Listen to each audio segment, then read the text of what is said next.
Alright, so this is going to be a quick video showing how to replace the SSD or upgrade the SSD on this 13-inch MacBook Pro model A1708. I believe this is the 2017 model, and I think also 2016 models work as well. Alright, we're going to use a P5 or Pentala 1.2 screwdriver to remove all the screws from the bottom. You want to keep them in order. I do that by putting them flat side down like that on my desk in the pattern I remove them.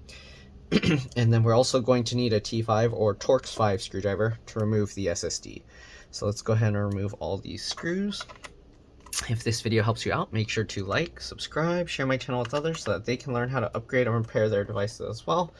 And if it helps you save a bunch of money, please consider contributing a little to the channel. Every little bit helps and allows me to continue making these videos for a living. Alright, so let's go ahead and get all these screws out. If you need a more complete disassembly video, I have other videos around, just let me know. Otherwise, this one is mainly just focusing on the SSD. Okay, so we got the screws out. I'm going to flip it over. I have a suction cup. I'm going to use that to pull this up. You don't have to use a suction cup. You can use tape or whatever you can use to help pull it out. And then after that, I get my fingernails under. I'll push with my thumb on the outer edge and then pull up with my fingers just like that to pop the clip. We're going to go over to the other side. Going to do the same thing just like that.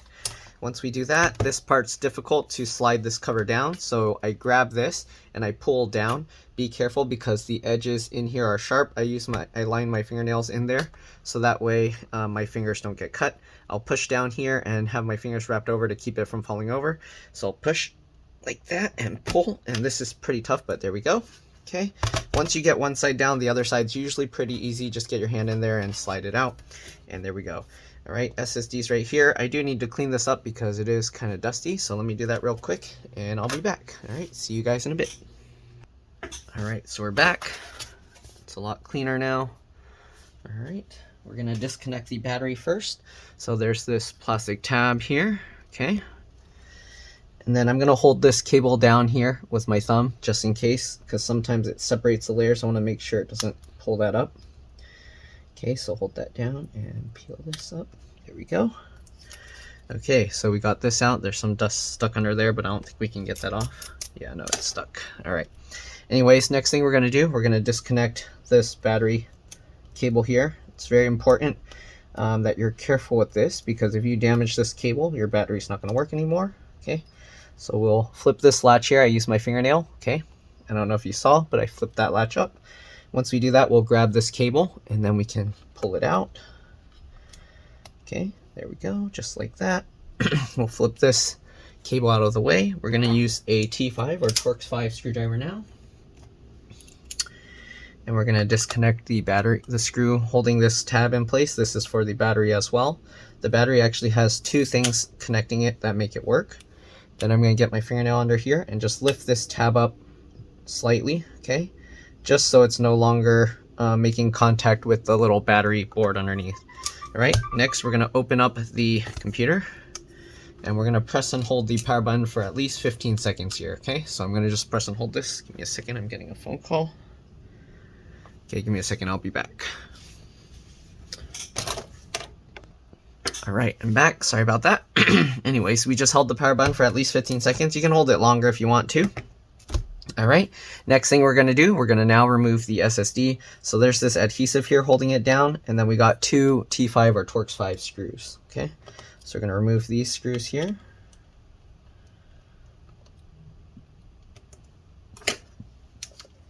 SSD looks like this. So the SSD, I probably actually should have bought an adapter and an SSD separate.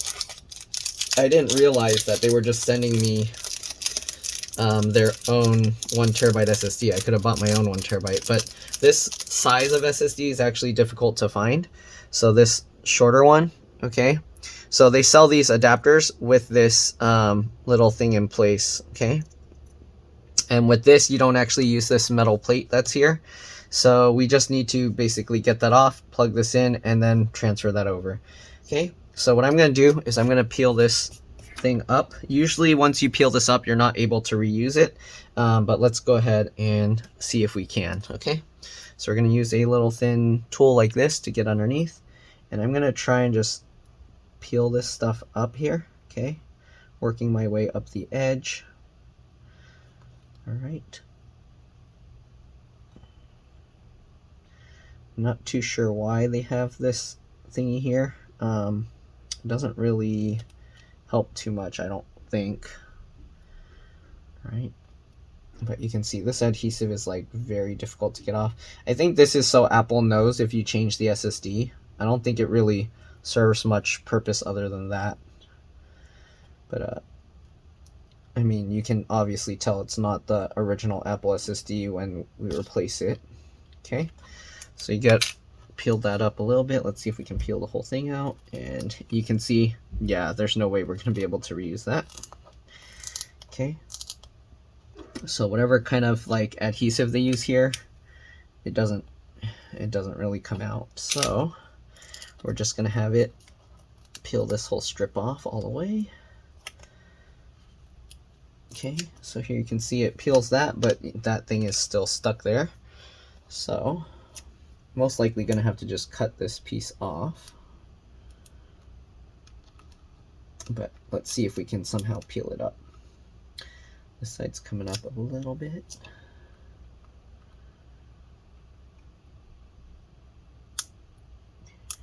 See if we can get all the way to the end and then somehow peel that. Kind of, not really.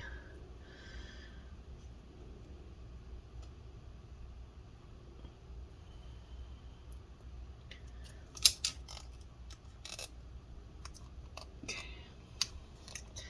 All right, we're kind of getting some of this up. Yeah, it's probably going to end up just tearing, but we'll try.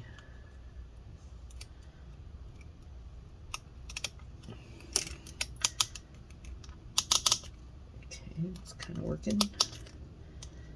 Maybe we can peel more of the adhesive that didn't come off earlier. But this stuff isn't going to stick back down once you peel it up. Yeah, it's like a fabric-y kind of tape adhesive that I think they used a glue. It's not reusable at all. Okay. Anyways, once you peel this off, if you want, you can actually peel it from the other side and then just not put this thing back on at all.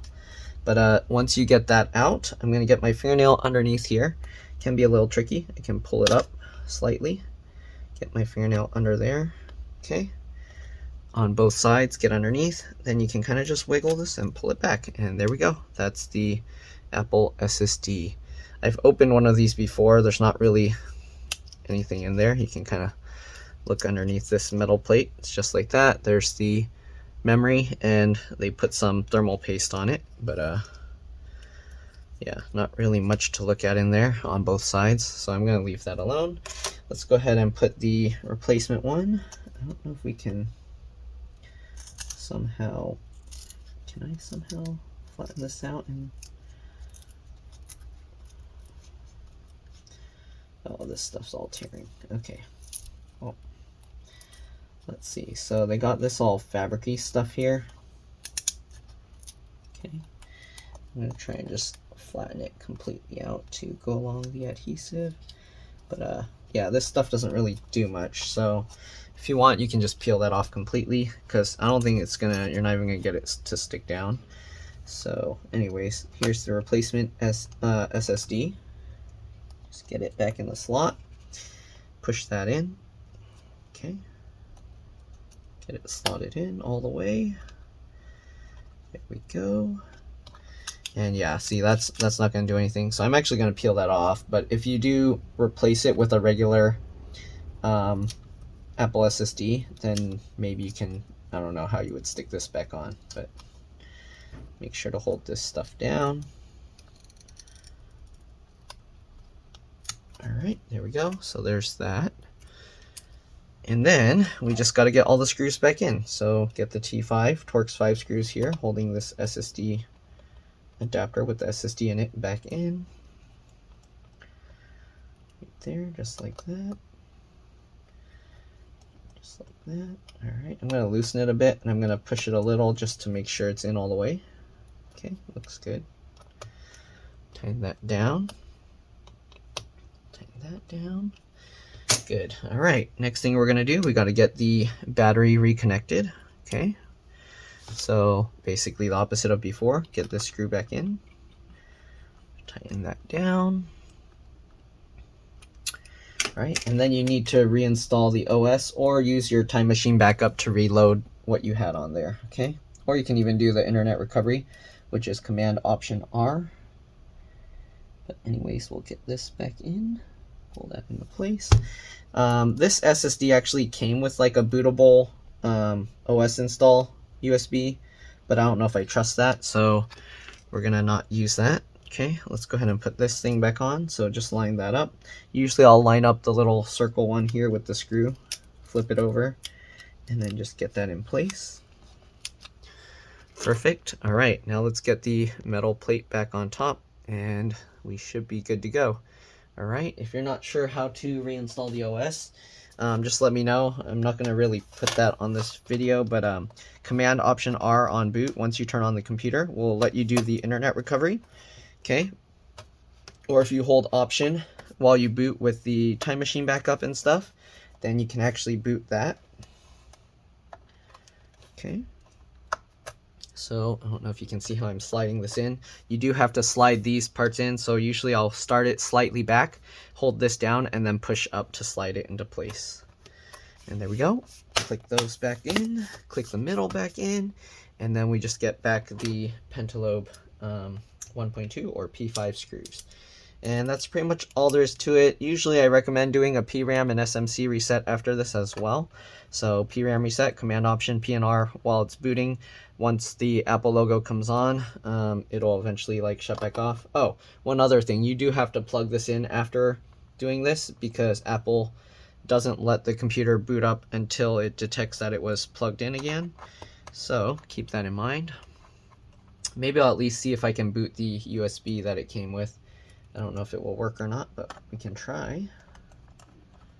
But it's more just to see if it detects the SSD, because if it doesn't detect the SSD, then we might have some trouble. So, get the last one in there. Okay, good.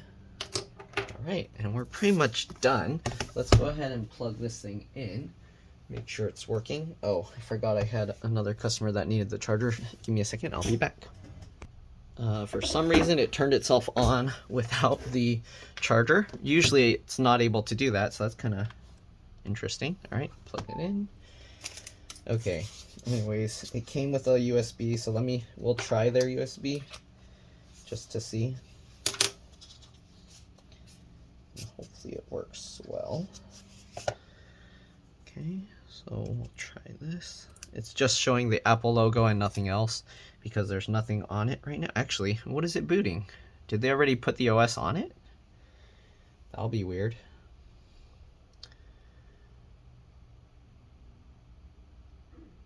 What is it booting? Okay. Oh, it's booting the install. So I guess they actually put a clean install on here. Interesting. Okay. Interesting. What happened? Did it finally? Oh, okay. Put US at the top. We'll continue. And it looks like it's working. So I think we should be good. That's all there is. Thanks for watching, and I'll see you on the next one. Let's drop this. Bye.